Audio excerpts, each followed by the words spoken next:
Hello दोस्तों, आज हम बात करने वाले बाबूलाल और जमींदार के बारे में। किस प्रकार बाबूलाल ने बचाया जमींदार के परिवार को। दोस्तों, कहानी शुरू करने से पहले हमारे वीडियो को लाइक करें। चैनल पर नए हैं तो चैनल को सब्सक्राइब करके बेल आइकन का ऑल प्रेस दबाना न भूलें। Thank you. बहुत समय पहले की बात है। किसी गांव में बाबूलाल नामक एक पेंटर रहता था। वह बहुत ही ईमानदार था, किंतु बहुत गरीब होने के कारण वह घर घर जाकर पेंटर का काम करता था।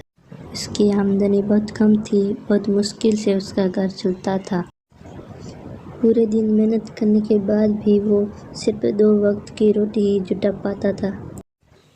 वह हमेशा चाहता था कि उसे कोई बड़ा काम मिले जिससे उसकी आमदनी अच्छी हो, पर वह छोटी काम भी बड़ी लगन और ईमानदारी से करता था। एक दिन गांव के जमींदार ने बुलाया और कहा, सुनो बाबूलाल, मैंने तुम्हें यहाँ एक ज़रूरी काम के लिए बुलाया है। क्या तुम वो मेरा काम करोगे? बाबूलाल, जी ज़रूर करूँगा। बताइए क्या काम है? जमींदार, मैं चाहता हूँ तुम मेरे नाव को पेंट करो और ये काम आज ही होना चाहिए। बाबूलाल, जी ज़रूर, ये काम मैं आज ही कर दूँगा। सामान लेकर जैसे ही बाबूलाल आता है, वह नाव को रंगना शुरू कर देता है।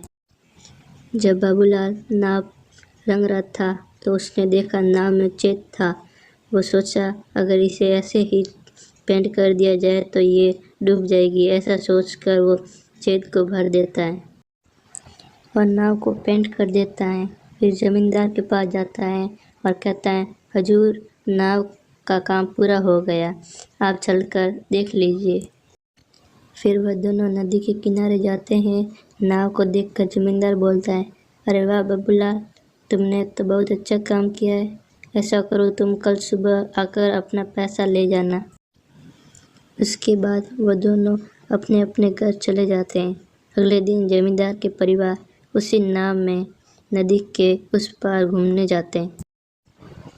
शाम को जमींदार का नौकर रामू, जो उस नाव की देखरेख करता था, छुट्टी से वापस आता है और परिवार को घर पर न देखकर जमींदार से परिवार के बारे में पूछता है। जमींदार उसे सारी बात बताता है। जमींदार बात सुनकर रामू चिंतित में पड़ जाता है। उसे चिंतित देखकर जमींदार पूछता है, क्या हुआ रामू? यह बात सुनकर तुम चिंतित क्यों हो गए? रामू, सरकार, लेकिन उस नाव में तो छेद था। रामू की यह बात सुनकर जमींदार भी चिंतित हो जाता है। तभी उसकी परिवार वाले पूरे दिन मौज मस्ती करके वापस आ रहे थे। उन्हें सकुशल देखकर जमींदार चैन की सांस लेता है।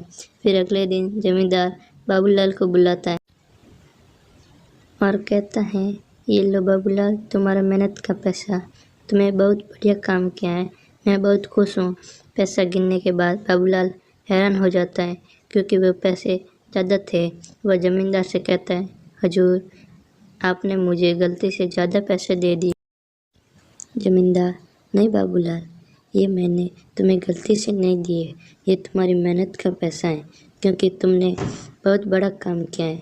तुमने इस नाव के छेद को भर दिया, जिसके बारे में मुझे पता ही नहीं था। अगर तुम चाहते तो उसे ऐसे ही छोड़ सकते थे, पर तुमने ऐसा बिल्कुल नहीं किया, जिसके लिए मेरे परिवार वाले सुरक्षित घर वापस आ गए।